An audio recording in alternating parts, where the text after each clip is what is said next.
fifth graders we kind of started in August, but they really didn't have their instruments until September, and we have been working really hard since then. This has been an awesome group. I've personally been so impressed at how far they've come. I keep telling them they keep doing things that none of my fifth grades have ever done before, and it's really true. They worked so hard, they're learning to read music, do great stuff. So we're going to go ahead and start you off with one of our favorite pieces, Can Can. Now the first time we're going to play Can Can, we'll all be playing the same part. The second time, a number of students have taken the initiative to learn the duet part, the second part. So the second time, students who know the B line are going to go ahead and play that. Here we go, it's Can Can.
Separately. So we have the cellos right here out front, we have the violas on this half of the stage, and we have the violins on that half. So we're going to play Frere Jacques. First time we'll be all together. The second time we'll be in a round, starting with cellos, then violas, then violins.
We start out playing all together in unison, and then we start breaking out into things like that.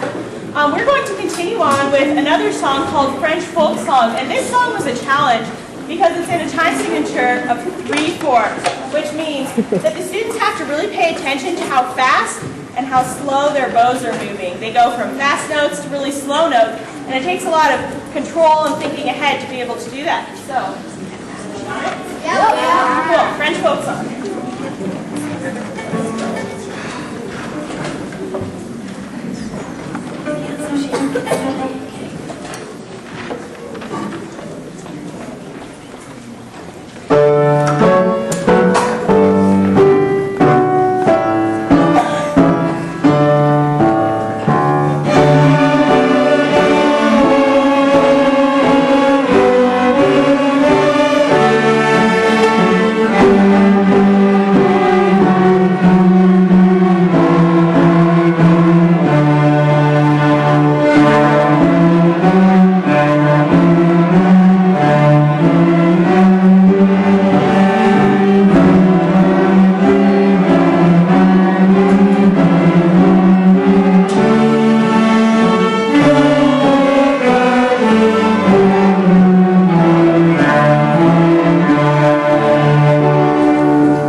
I just have to say a couple thank yous.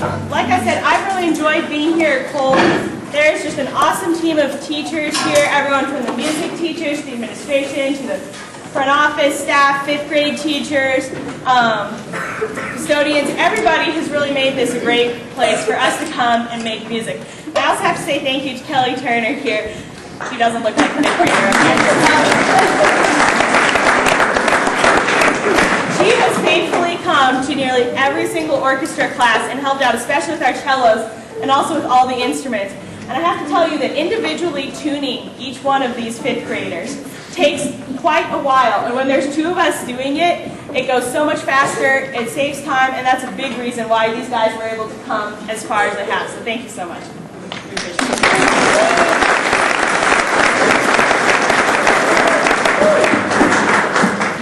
We are going to keep going with a fun piece.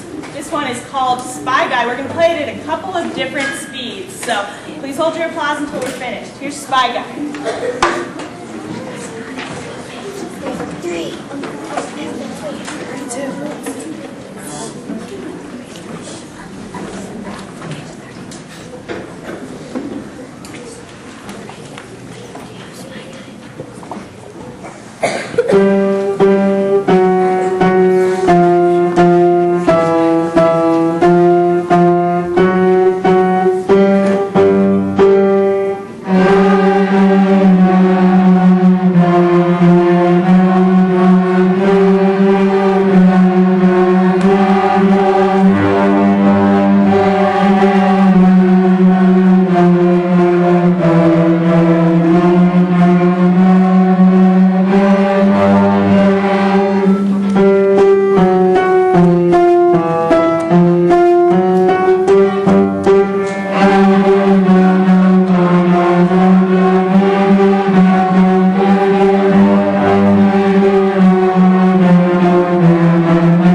Here and asking students to practice. I know that you guys do a lot of work, so thank you, families, for everything you do. For this last song, it is the most complicated song we've played yet. It's not out of our book. It's actually sheet music, and it features the cellos doing something called a 12-bar blues bass line, while the violins and violas are doing something totally different. And because the song is called Happy Blues, we thought we'd have a little fun with it. So guys, okay, last song, get ready.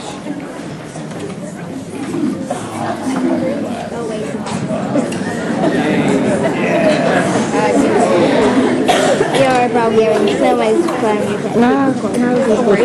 Alrighty, guys. Instruments up.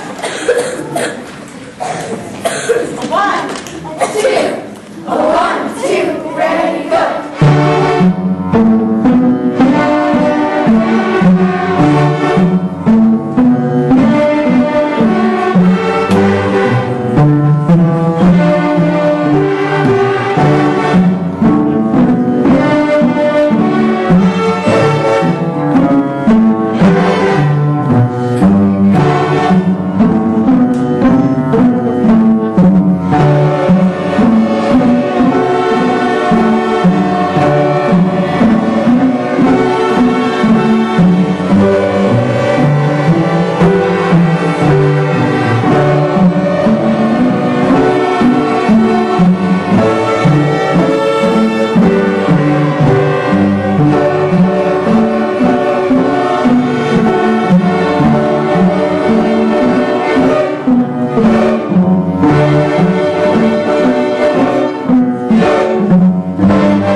So please stay and enjoy the second half of our concert. 156 is 2013 Civil War Living Museum. And starting off, we will have Frederick Douglass. So, the museum is now open. Welcome to the Living Museum. My name is Frederick Augustus Washington Bain, but you might know me as Frederick Douglass. I don't know why you're here, but we might as well not sit here in an awkward silence. Sit down in that chair over there and I will tell you a little bit about myself. I was born in February 1818. Back then, we didn't have those newfangled hospitals that you guys have now, and most people didn't really keep birth dates. So the exact date of my birth isn't known. My mother was a black slave and my father was a white master. With a white master as a father, I didn't really have a father when I grew up. I rarely saw my mom, and when I did, it wasn't really by the light of day. She would lie down with me to sleep at night, but long before I woke, she was gone. When I was 7, I was moved away from my mom to a different plantation to live with my maternal grandmother. My mom died when I was 10. I didn't know that, though. I was moved to another plantation, and a few years later, another. I was moved to a lot of plantations by myself. At one plantation, the plantation owner's husband's wife taught me the alphabet, even though it was legal. Ever since then, I've read and written whatever I could. My early adulthood is when stuff finally started to get interesting. After being a slave for a very long time and being moved to Baltimore, I decided that I needed to escape. I tried once in 1836 and again in 1837, but those attempts were both failures. While plotting my third attempt, I met a woman named Anna Murray. She was 5 years older than me. We loved each other, and she decided that she was going to help me escape. In September 1838, I boarded a train back to Maryland. By this time, I'd been moved to Baltimore, with identification papers saying that I was a free slave. I think I have those somewhere. Wait. Oh, yeah. Here they are. They said I was a free person. Then, I took a boat across the river, using a sailor's uniform provided to me by Anna. Then I took a train to Delaware and made my way to a safe house in New York. I had finally done it. I was free. This whole journey took about 24 hours. I'll never forget that day. I immediately after decided that I wanted to start abolition studies. I wanted to help black people and women get their rights. I attended seminars, held speeches, went to speeches, and lots of other stuff. During the Civil War, I was also a recruiter for the 54th Massachusetts Regiment, which was an all-black regiment for only blacks. I spent my life doing what I believed in, helping women, helping the blacks get their rights. I died in 1895, February 20th, either a stroke or a heart attack. Nobody really knows.